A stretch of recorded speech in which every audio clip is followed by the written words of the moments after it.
il manque l'une des intervenantes qui est sur le chemin. Voilà. Alors, je suis très heureuse de vous accueillir pour cette conférence de presse qui marque le coup d'envoi du Tribunal international Monsanto qui se tiendra à La Haye du 12 au 16 octobre 2016. J'en suis la marraine et c'est pour moi un grand honneur. Cette initiative est partie des Pays-Bas il y a un peu plus d'un an et a gagné aujourd'hui les 5 continents. Et elle rassemble des personnalités internationales, mais aussi de nombreuses organisations, des syndicats, des ONG. Et la liste est en train de se constituer. On espère bien qu'elle va grossir au fil des semaines. Tous entendent faire de ce procès un exemple, parce que, bien sûr, Monsanto n'est pas la seule firme concernée. Et au-delà de cette histoire de cette multinationale américaine, il s'agit de montrer comment des entreprises qui ne sont mues que par le désir du profit uniquement, eh bien, contaminent l'environnement, rendent des milliers de personnes malades et mettent en danger la sécurité de la planète. Nous avons choisi de présenter la création du tribunal au moment où se tient au Bourget la grande conférence sur le climat, parce que Monsanto contribue largement au réchauffement climatique. Par le modèle, il y a un problème, par le modèle agro-industriel qu'elle promeut. Or, la COP21 a exclu l'agriculture des négociations, alors que celle-ci constitue un puissant levier pour pouvoir réduire efficacement nos émissions de gaz à effet de serre, à condition bien sûr de changer de paradigme agricole et de passer à à l'agriculture écologique et à l'agroécologie. Le modèle qu'incarne Monsanto pollue aussi l'environnement, l'eau, l'air, les sols, les aliments, et participe à la progression de ce que l'Organisation mondiale de la santé a appelé l'épidémie de maladies chroniques évitables. Ce sont les mots exacts de l'OMS. Depuis la sortie de mon film et mon livre « Le monde selon Monsanto », je n'ai cessé de suivre les pratiques de la multinationale dont les victimes se comptent aujourd'hui par centaines de milliers, en raison notamment de l'usage massif de Roundup, qui, comme vous le savez, est lié aux OGM. Et je dirais même que, d'ailleurs je prépare un nouveau documentaire là-dessus, que le Roundup, c'est une vraie bombe à retardement qui représente l'un des plus grands scandales sanitaires et environnementaux de toute l'ère industrielle. Les victimes du Roundup, comme celles des PCB ou de l'agent orange ou du lasso ou du chlorure de vinyle qui ont fait la fortune de la multinationale, eh bien ces victimes partagent toutes la même chose, à savoir beaucoup de souffrance évidemment, mais aussi l'incapacité de se défendre ou d'obtenir des réparations pour les dommages qu'elles ont subis, en raison de l'impunité dont jouit Monsanto, ainsi que toutes les entreprises similaires. C'est précisément pour ouvrir la brèche dans cette impunité systémique qu'a été créé le tribunal Monsanto, qui sera un vrai tribunal avec de vrais juges, de vrais avocats, à la différence des tribunaux Russell, dont vous avez peut-être entendu parler, qui avaient été lancés par Jean-Paul Sartre, qui étaient plutôt des tribunaux d'opinion très importants, parce que c'est une valeur et une fonction pédagogique importante.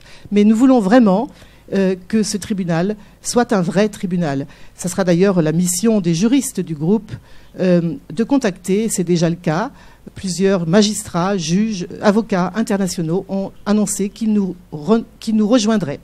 Voilà, alors maintenant je vais laisser la parole, n'est-ce pas, à Arnaud Apothéker, qui est le modérateur de cette conférence de presse et qui va donc vous parler des intervenants qui sont sur cette tribune.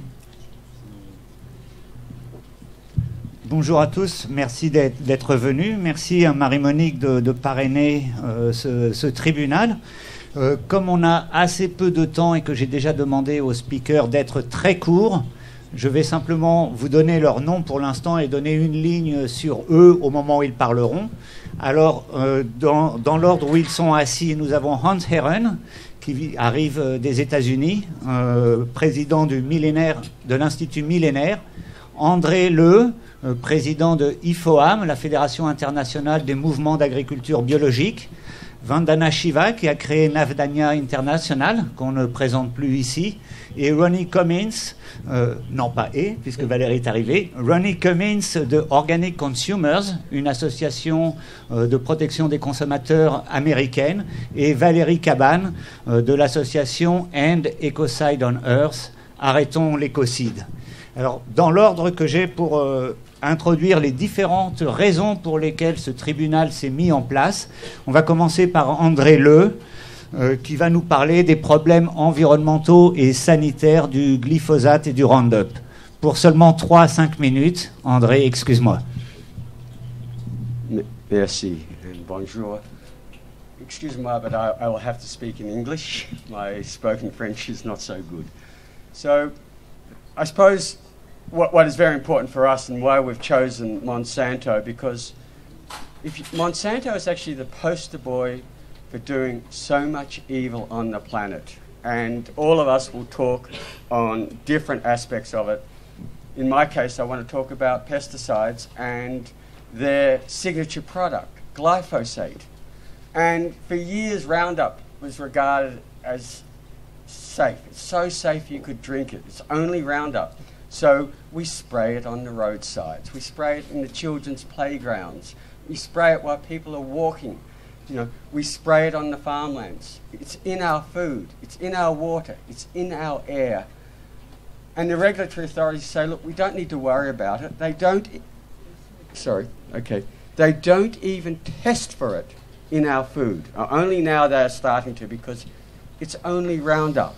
And yet, we now have hundreds of published peer-reviewed studies showing that this is actually probably the most dangerous agrochemical ever invented.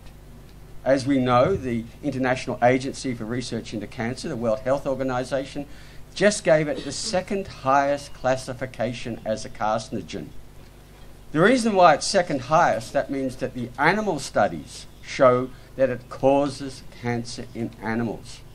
We just don't have enough studies in humans yet to give it a class 1 category like tobacco or alcohol, where we have a lot of documented evidence. But that will happen because we are getting more and more studies showing the range of cancers that it causes. We also know, and we've known for a very long time, that it causes birth defects. It crosses the placenta and goes to the fetus. Not just birth defects, we know it causes brain damage, and we know it's now this epidemic we have in attention deficit hyperactivity disorder is related to glyphosate. We know that it causes oxidative stress. In other words, it damages cells, and that leads to multiple diseases. So, for instance, there's been an epidemic of kidney disease in Sri Lanka and El Salvador, and where people have been dying, and these countries have now banned glyphosate because they know that is the cause. We know it causes liver disease, and as the studies are going out, we actually know that it damages nearly every tissue in our body. The fact is, as more and more studies come out, there is no safe level of glyphosate. And I want to end on one of the really important studies, and it's to do with breast cancer, because breast cancer is an epidemic around the planet, and more women are still dying of this disease. And if you look at the latest figures. And one of the studies that's come out shows that glyphosate is an endocrine disruptor. In other words, it interferes with our hormone system, and particularly with estrogen. 80% of breast cancers are estrogen sensitive, and there's good studies now showing that small amounts of glyphosate, much smaller than what most of us already have in our bodies, causes a 5 to 13 times increase in the multiplication of estrogen-sensitive breast cancer. So when something is an endocrine disruptor, there is no safe level. And so the only way we can get a safe level is that it needs to be banned, and banned now. Merci.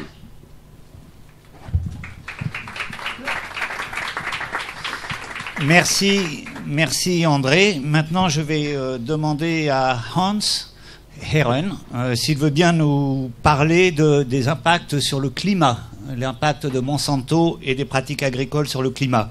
Je rappelle que Hans est le président de l'Institut du millénaire et qu'il a co-dirigé le rapport de l'IAAASTD, je ne me souviens plus exactement ce que veulent dire les initiales, mais qui a été considéré comme le GIEC de l'agriculture. Merci Hans. Merci Arnaud. I will continue in English too, although I'm from the country next door, Switzerland, but I find it much easier and I think it's, we have a good translation here. So, yeah, what I want to talk about is actually go back to this famous report. It's called the International Assessment of Agricultural Knowledge, Science and Technology for Development. This was published in 2009. It was en route for about 4 years. 400 people from around the world wrote this report. And actually why I want to connect with it is because the industry, the agro business, Monsanto included, fought this report with tooth and nail, very viciously. They published articles in Nature magazine, in Science, and what came out of it, basically they tried to discredit the science behind the report. A report which was peer-reviewed twice, had thousands of references, and probably the best report on agriculture which was ever written, 2,000 pages. And what did it say? It said business as usual is not an option. It says it requested a change in paradigm in agriculture, the way we grow our food, also the way we consume. Actually, they're looking at the food system, not only just the agricultural part, because everything is connected, as we know, or we should know. So that started there, basically, with the industry really taking a very strong direction, which is reinforcing green revolution methodology, which the reports say are the wrong track. And just as an example, what's happening now, so the industry is starting to pick up the language of the report, but the meaning behind it is totally different. Actually, not longer than what, yesterday or before yesterday, Monsanto came out with a sort of a new, what do you call it, their mission statement. I could have written it, almost. And this is the problem, you see. So basically they throw sand in the eyes of the people, and Syngenta the same, trying to actually take on a green coat, but this is only greenwash. Behind it, there's nothing actually changing. And what they actually are promoting right now, and that's what the big issue is they're promoting, together with a number of agencies and countries, what we call the climate smart agriculture. And that, for me, is actually Green Revolution 2.0, or maybe 3.0, I don't know, maybe we're already past the first one. And I think that's actually very dangerous, because it keeps us on the wrong track when we look at what we're doing out there. So the industry has very smartly removed or erased all our ecosystem services and replaced them with business. So you can look at pollination, you can look at pest management, you can look at water cycling, you can look at nutrient cycling, and even smallholder farmers. Let's get rid of all this, and we can replace with business. Large farms, irrigation, fertilizer, GMOs and other seeds, hybrids. And so you can see that all of a sudden, whatever nature gave us for free, we have now transformed into business, with the result that all this transformation is actually now providing or putting a lot of carbon in the air and basically taking down nothing. And so that's where the connection actually with the industry, agro-industry, and the whole carbon cycle and the climate change. And I think from there we can see that, you know, we need to go back to what nature has given us, and then we're going to resolve the problem of climate change too. But that cannot be done with some people, the vested interest, staying in our way. And therefore we're going to try to change this October 16 next year. Thank you. Merci Hans. Tout le monde a vraiment respecté le temps, donc c'est passionnant. Maintenant, je vais donner la parole à Vandana, donc, comme j'avais indiqué, qui avait créé l'association Navdanya International. Je ne vais pas faire un long CV sur Vandana. C'est une de nos héroïnes en ce qui concerne la protection de l'environnement. Donc, j'imagine que ça serait trop long de décrire tout ce qu'elle a fait pour nous. Et je lui donne la parole directement sur les questions de Monsanto et des droits de propriété intellectuelle. Merci.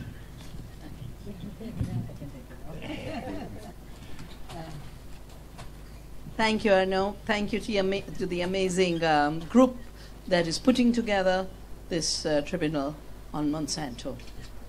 Slavery didn't end because the slave owners decided they should give up slaves.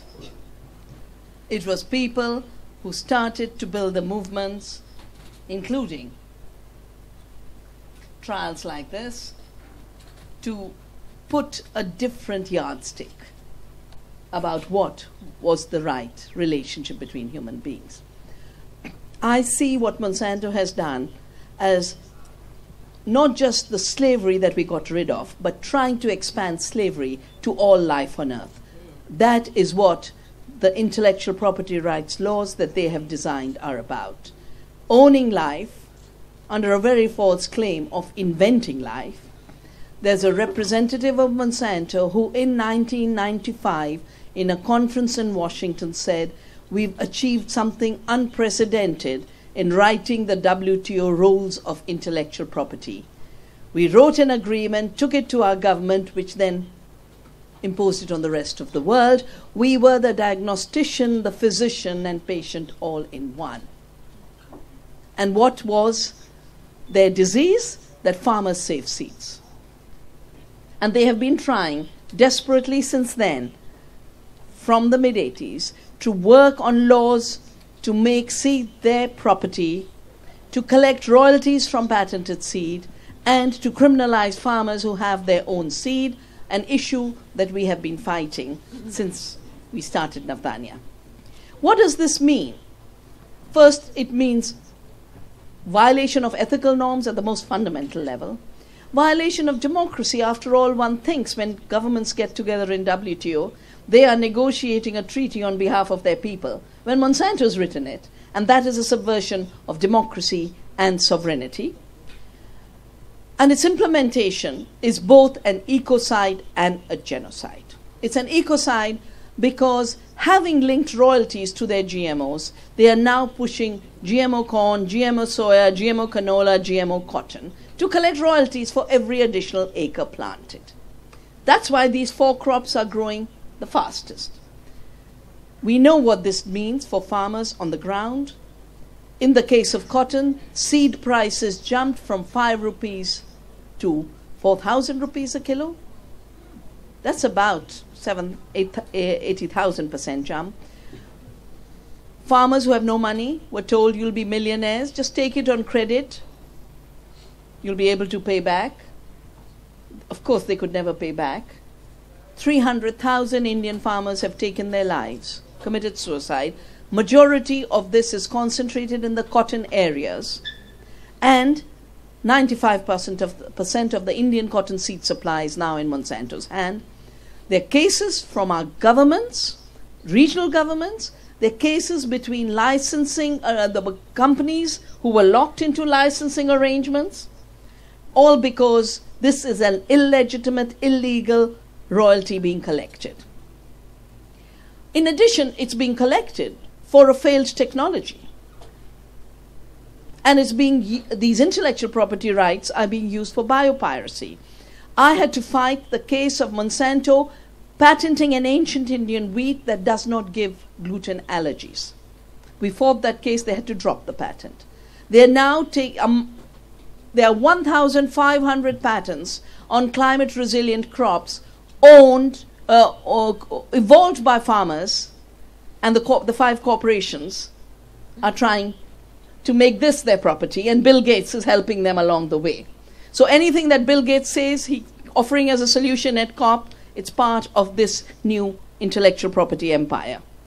The technology is not working. It was supposed to control pests. It's created new pests. This year alone, 80% of the cotton crop in Punjab was destroyed by the whitefly. Another crime of Monsanto is they distort the data, they distort the science, they cover up. They go after the scientists. They've been after me, they've been after Seralini, who had just won cases in his particular case of warning us about glyphosate, warning us about GMOs. So no matter what direction you look at about good behavior in business, Monsanto has violated every principle. That's why we are taking them to trial.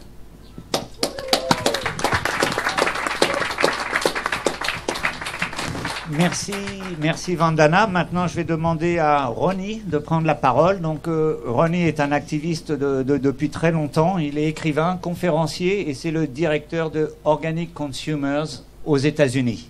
Merci, Ronnie. Merci. I'm glad to be here with all of you in this historic campaign, and because Paris is the center of fashion, I woke up this morning and said, well, what am I going to wear? And so I came up with this organic T-shirt. It's a fair trade, an organic T-shirt that says "Millions Against Monsanto," you know. And I couldn't decide whether to wear the "Millones contra Monsanto" shirt or this one, but I decided on this one. Hopefully next year, World Food Day, October the 16th at The Hague, I think we're going to be able to have demonstrations all over the world in several thousand cities where people will be putting Monsanto on trial in the court of public opinion. And hopefully we'll all be wearing organic, non-GMO, Millions Against Monsanto T-shirts and delivering a message in several hundred languages. I hear Monsanto's tweeting today that this is not a real tribunal, but they might want to look in the dictionary because there's several definitions of tribunal. One of them is a raised platform. Well, yeah, this is a raised platform right here. But the definition that's most important is it's a point of judgment, right? This is a point of judgment. Judgment Day is here for Monsanto and the criminal conspiracy that they're part of. We're here in Paris for a couple of weeks to deal with the most serious problem that humans have ever faced, global warming and the threat of runaway climate catastrophe. I mean, we know, why is there so much nitrous oxide in the atmosphere? Why is there so much methane in the atmosphere? Why is there so much CO2 in the atmosphere? Well, I mean, half of the cause of this climate crisis are the fact that we've stripped out 136 billion tons of carbon from the soil, and we've put it up in the atmosphere and into the ocean. And Monsanto and the factory farm industry that they prop up is the #1 climate criminal in the world. I mean, at least they're competing with the big oil, King Coal, and the rest of them. And we are putting you on trial, Monsanto. Your profits are going down. You know, your reputation has already gone down. You're the most hated corporation in the world. You can't even get Syngenta to allow you to buy them out. But we're going to up the ante. This point of judgment. One thing we need to do in Europe is point out that people every day in Europe are going to restaurants, you know, and they're eating meat and animal products, and they often don't know that those meat and animal products were fed unnaturally, genetically engineered grain in South America that is ripping down the Amazon rainforest, that's destroyed the livelihood of people. Monsanto, I'm telling you, this year we're going to test your foods all over the world, and we're going to show consumers that you are trying to poison us all, you know, in order to pursue maximizing your profits. And we're going to do more than put you on trial. You know, we're going to take down your business and the whole factory, farm, industrial agriculture empire that goes along with it. So I'm proud to be part of this. I'm I've been waging campaigns against Monsanto for 22 years now, and I'm ready to take them to that point of judgment in 2016 and take them down.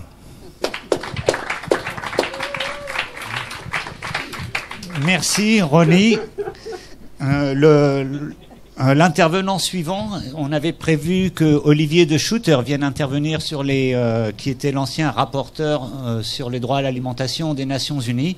Malheureusement, il a eu un empêchement de dernière minute et n'a pu nous rejoindre.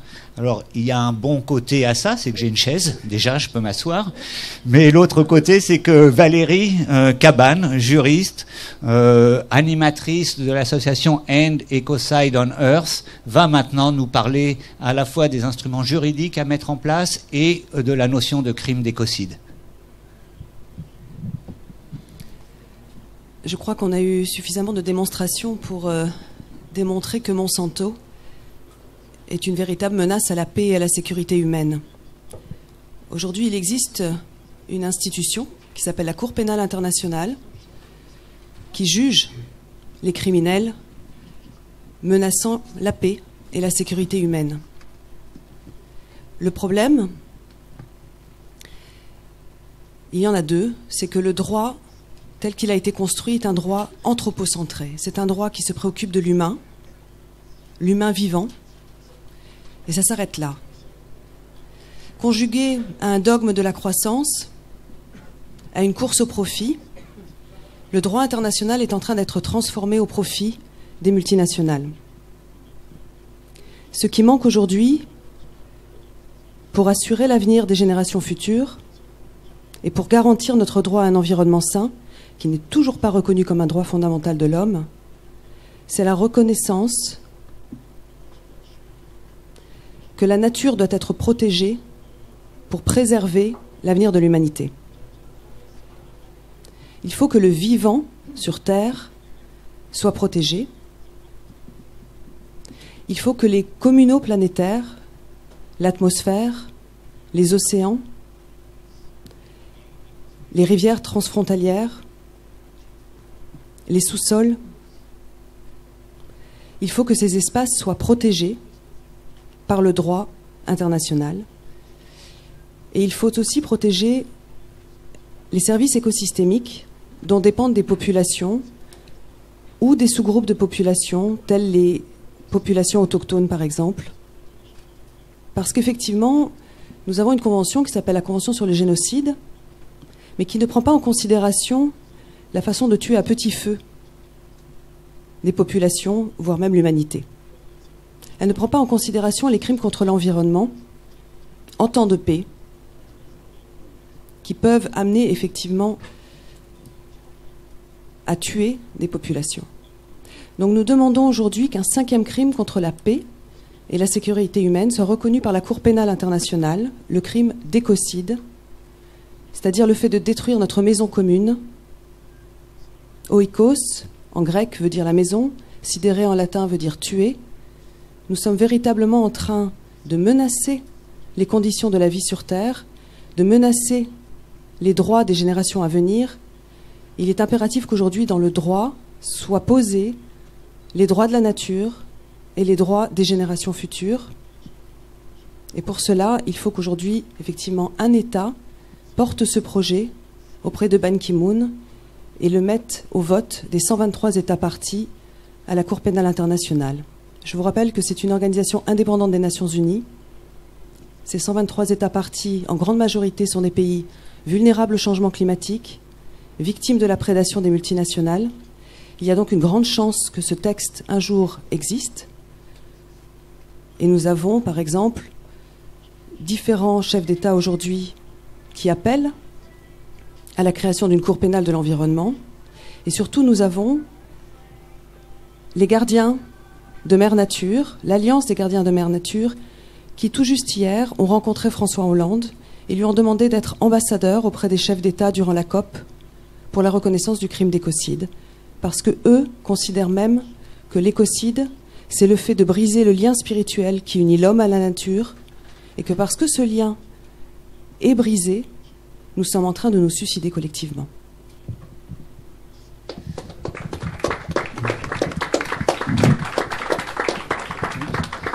Merci Valérie. Il y a un petit problème de fil. Alors maintenant, on va laisser un petit peu du temps qui nous reste ici pour les questions. Mais juste auparavant, d'abord, il faut s'assurer, est-ce qu'il y a un micro qui circule dans la salle ? D'accord. Je voulais simplement signaler, vous avez peut-être vu dans les dossiers qui vous ont été envoyés qu'il y a un certain nombre d'associations et de mouvements qui soutiennent déjà cette initiative et certains de leurs représentants sont dans la salle. Par exemple, René Lehner et Hannes Lamler qui sont du Forum civique européen. Bon, qui lève le doigt, c'est un des initiateurs de ce tribunal. S'il y a des questions sur la genèse, comment cette idée est venue, n'hésitez pas. Il y a aussi les représentations de Génération Future, François Veilleret et Nadine Lauverja, qui sont ici, qui est une des associations qui nous soutient. Je vois qu'il y a aussi Gilles Lemaire de Attaque, qui est aussi une des associations qui nous soutient. Et j'espère que j'écorche pas son nom, Emmanuel Az, de la Confédération paysanne, qui fait partie de Via Campesina, qui est un mouvement paysan qui soutient également cette initiative. Donc il y a aussi d'autres personnes qui peuvent répondre à des questions qui n'auront peut-être pas été traitées ici. Maintenant, je vais essayer de voir où est-ce qu'il y a des mains qui se lèvent. Ne parlez que dans le micro parce que les traducteurs sont derrière nous et ne voient pas. Et si vous voulez bien vous présenter lentement, comme ça ils sauront si c'est quelqu'un qui parle en anglais ou en français. Ils pourront ajuster. Merci. Là. Ah, il y a un monsieur qui a déjà le micro, excusez-moi. No, hold on. You need the microphone, and somebody had it. Oh, okay, Hello. Go ahead. I'm Diana Powers, a freelance journalist. I'd like to ask, what has been the role of Monsanto in pushing for the transatlantic trade and investment partnership? And is this a way of trying to stuff down the throats of the Europeans the same horrible level of food that you have in the United States? Has Monsanto been extremely active? And could you explain your thinking about that? I think we will take 2 or 3 questions, and then we will ask the speakers to answer. Also, if your question is directed specifically to one speaker, you can mention it. My name is Pavlos. I'm a climate tracker, olive grower, and food activist from Greece. There are a lot of worries that some of the biggest polluters of our times are going to put their hands into green climate fund money through the vehicle of climate-smart agriculture. Looking at who is hiding behind climate-smart agriculture, we see Yara, we see McDonald's, we see all those people and companies. They are not people, they're entities. My question is, what if you get all this money from Monsanto? Wouldn't it be a good idea to create an alternative green climate fund, maybe like a Nonest or a Truth climate fund, to sort of channel all this money to the real solutions that are taking place into the ground? Are you willing to create the structures that this money will be channeled with transparency down to the actual farmers that are managing the landscapes and sequestering carbon, and they're actually the solution, not the problem, towards climate change? Thank you. Hi, my name is Taryn Giacomini from Canada, the National Farmers Union in Canada.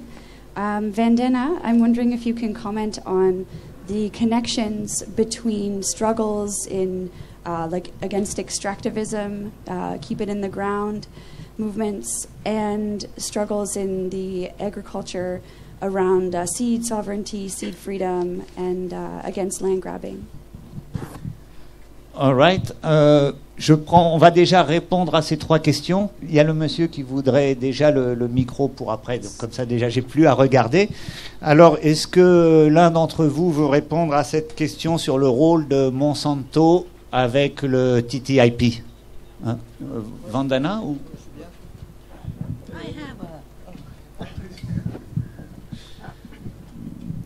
Now, Monsanto is very clearly behind the components of TTIP as well as TPP that relate to intellectual property rights around plants and crops, as well as to safety standards and health standards.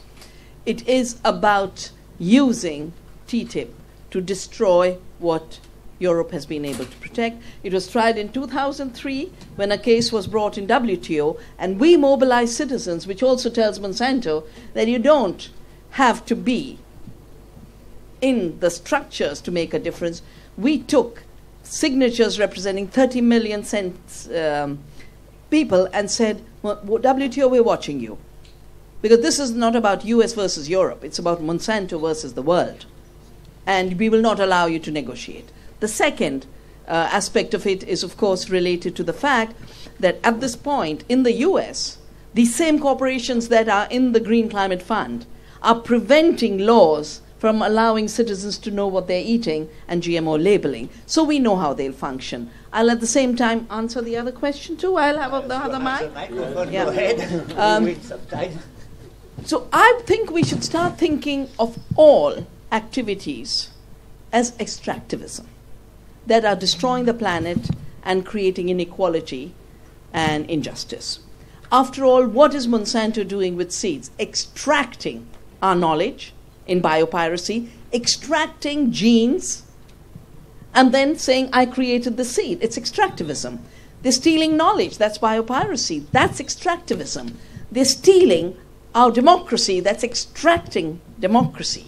It is about a linear extraction model versus a circular politics, which is real democracy, a circular economy, which is the real economy of taking care of the home, a circular agriculture, which returns to the soil what belongs to the soil, her living carbon.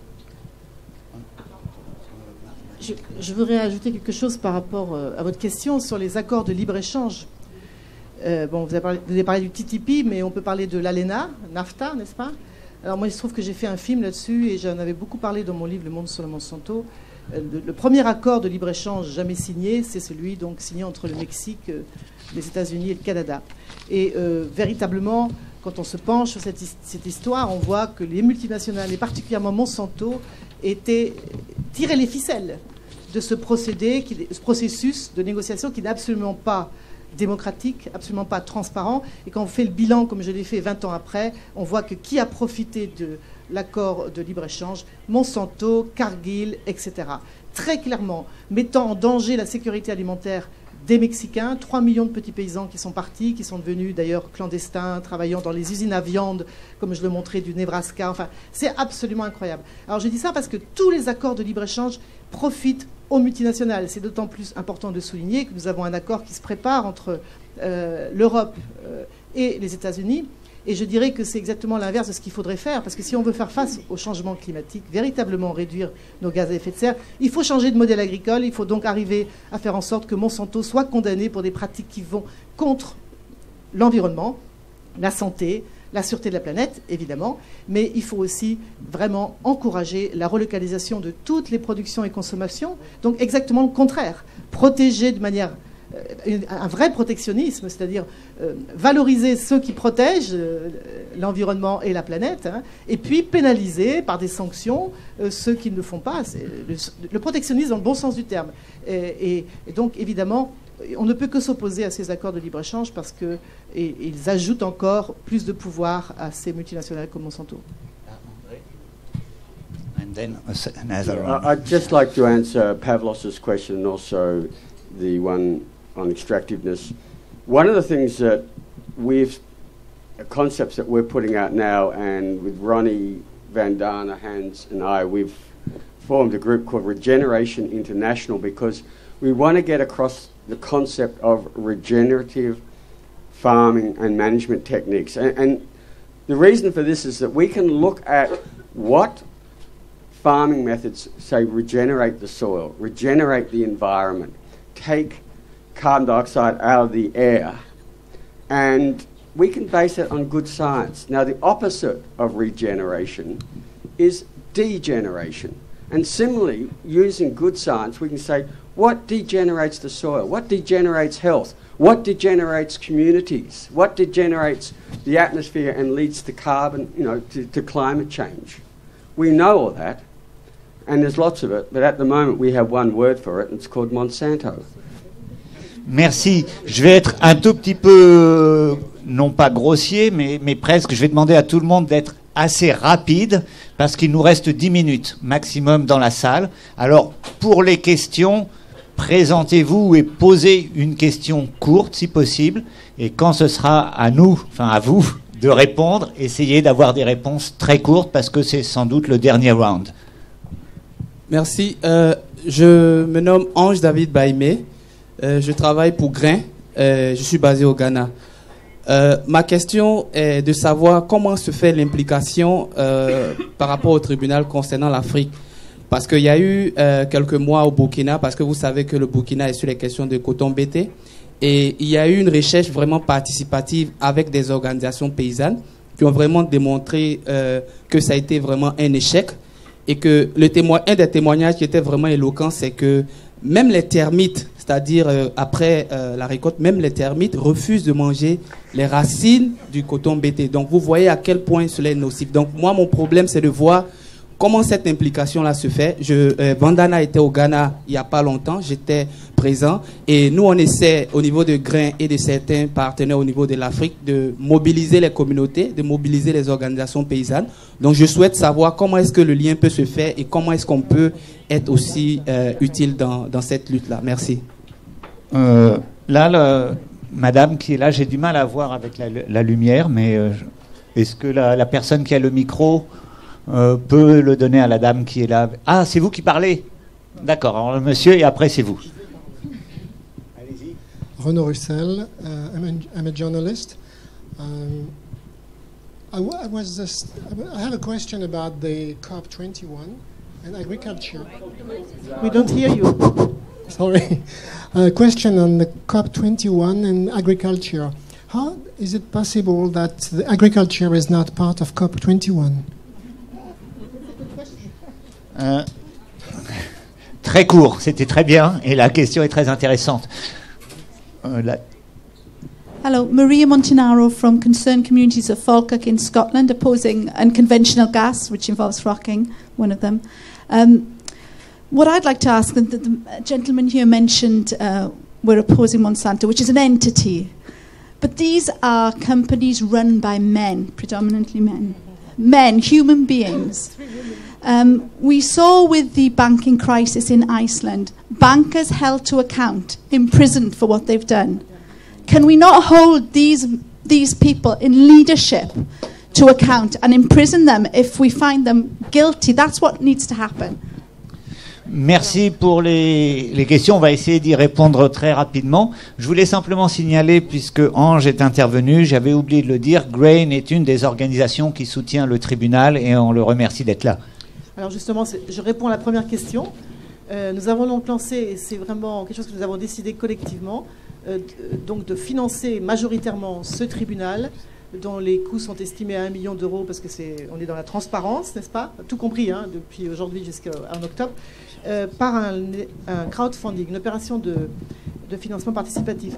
Et il est très important, par exemple, pour l'Afrique, à la fois que des syndicats africains, des organisations non gouvernementales, etc., rejoignent l'organisation, mais aussi nous aimerions qu'un paysan sénégalais, par exemple, il n'a pas accès évidemment à un paiement en ligne sur un site internet, mais il peut aller voir un syndicat, une association et dire on fait une collecte et on envoie cet argent au tribunal, parce qu'on voudrait que chacun s'empare de ce tribunal. C'est un tribunal de professionnels, parce qu'encore une fois, ce n'est pas un tribunal d'opinion, il y aura des vrais juges, des vrais avocats qui vont travailler sur cette question, mais c'est un tribunal citoyen aussi, parce que tout le monde est concerné par la défense de la sûreté de la planète. Donc il faut vraiment que tout le monde puisse contribuer, comme le colibri, l'image, chacun selon ses moyens. Et donc c'est aussi un appel que nous allons lancer à toute la société civile internationale, y compris dans des pays qui n'ont pas l'accès évidemment à des moyens de paiement pour aller sur un crowdfunding. Voilà. One line, and then Valérie wanted to answer the last question. I know Andre also might want to send hand, but I just want to mention the reason agriculture was not brought into the climate process is because the agribusiness, Monsanto, have been waiting in the wings to hijack the false solutions as climate solutions. And I would just say, instead of my saying anything, we've actually made a poster, and it's called The Raging Elephant in the Climate Room. which is fossil agriculture as the problem and organic agriculture as the solution, and Gates and Monsanto as the false solution.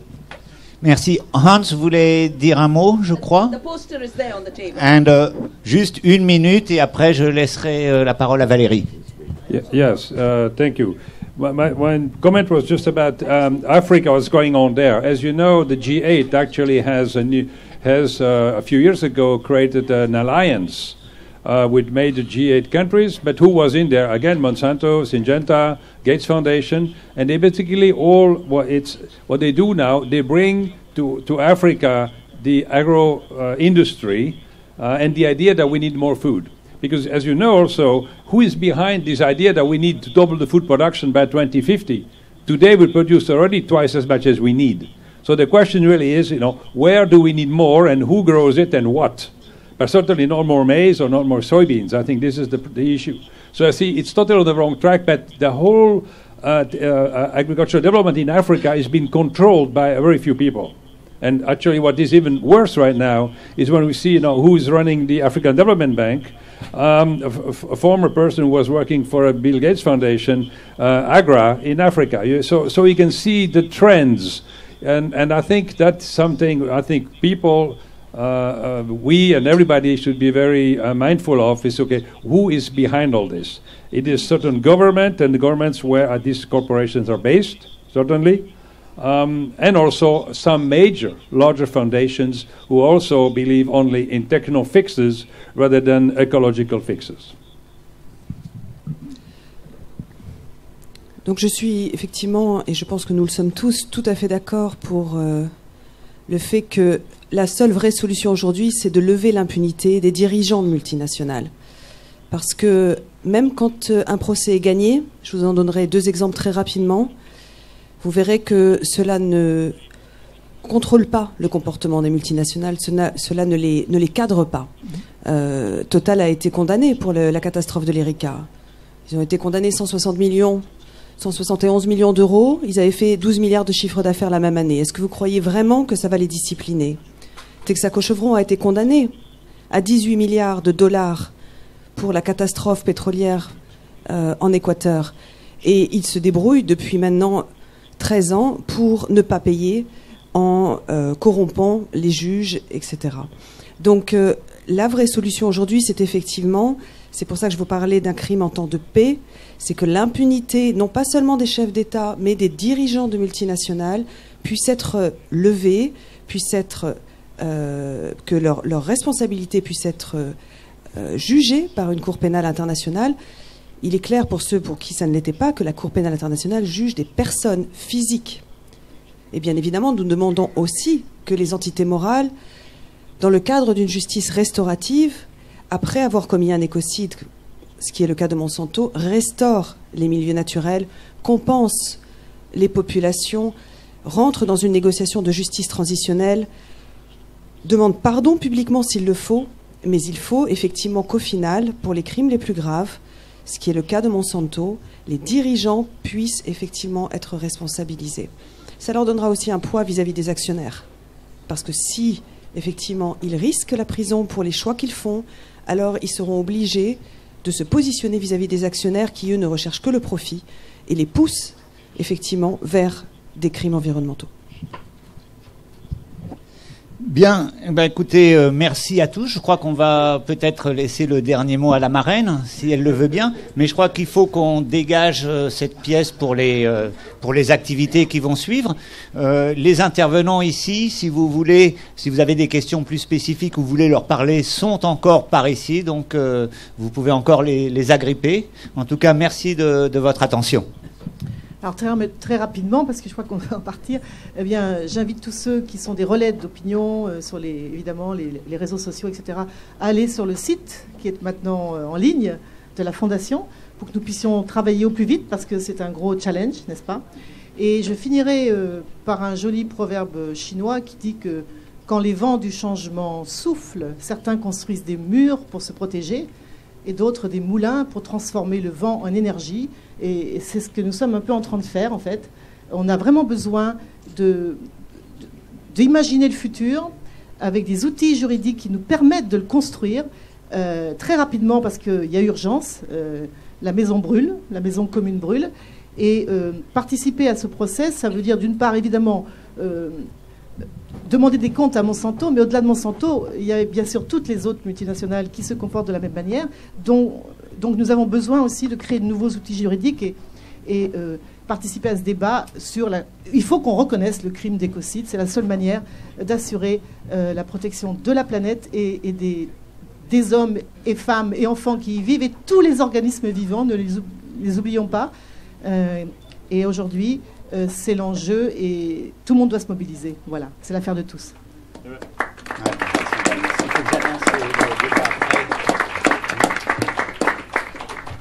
Merci encore. Je voulais faire une petite annonce. Effectivement, je vous avais dit qu'on doit quitter la salle parce qu'il y a un autre événement, mais je n'ai pas pris le temps de dire que cet autre événement est tout à fait cohérent et en synergie avec cette conférence de presse, puisqu'il s'agit d'une conférence débat sur la réforme du droit international vers de nouvelles normes pour la protection de la terre.